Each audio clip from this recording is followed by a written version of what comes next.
Having travelled over 200 miles, the young barbel finally arrive at their new home. Not all the fish are going to be released here.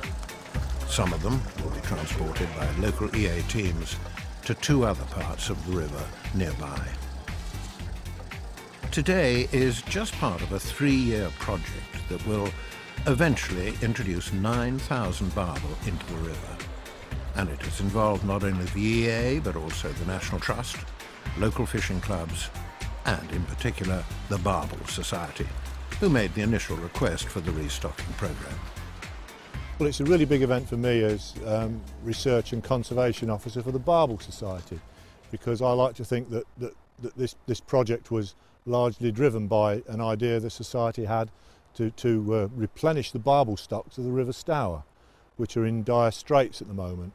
And this is the second batch of little barbel that hopefully will produce some terrific barbel fishing in 5 or 10 years' time. And the Stour will once again become a famous barbel river. But it's more than just making better barbel fishing for barbel fishermen, it's improving the river as a whole. So we're involved in spending money not only on barbel as fish, but on habitat enhancement work and improving the river for the barbel and all the other species, and all the other wildlife for that matter.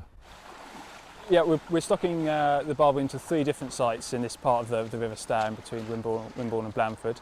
And we've marked them with 3 different colours of special dye, so that when they get caught by anglers in the future, or we pick them up in fisheries surveys, we know where those fish have been stocked and what year they've been stocked. So the fish are marked, last year they're marked on the right hand side of the head, and this year we've marked them on the left hand side of the head with the same colour for each site, so we can tell between which year they've been stocked. So it begins to tell us a bit about how fish move in the Stour system, if there's any problems with habitat, if they're all getting washed downstream, if there's still sort of issues that we need to resolve, and just how the fish are doing really. So it provides a bit more information rather than just putting the fish in and sort of crossing our fingers and hoping for the best. And we've done this work in partnership with the Barbel Society, so they've helped supply some of the dye and come up to Calverton, our fish farm, and mark them as well.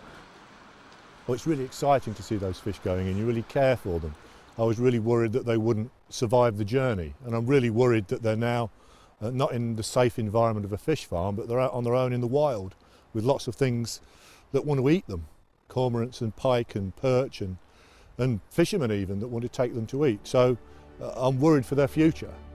I just hope enough of them survive to make the whole thing worthwhile.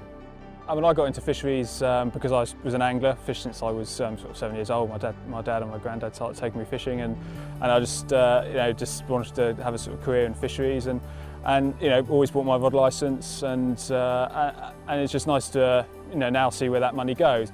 I think it'd be very fair to say that 80% of the people I work with fish, and that's how they got into the job. It's very much still a vocational occupation that people live, breathe and eat fishing pretty much day in, day out, and it's what we love doing at the weekend, and we come to work and we enjoy doing it as well. And that's the real enjoyment for me, is being able to put something back into angling, because I've got so much out of it.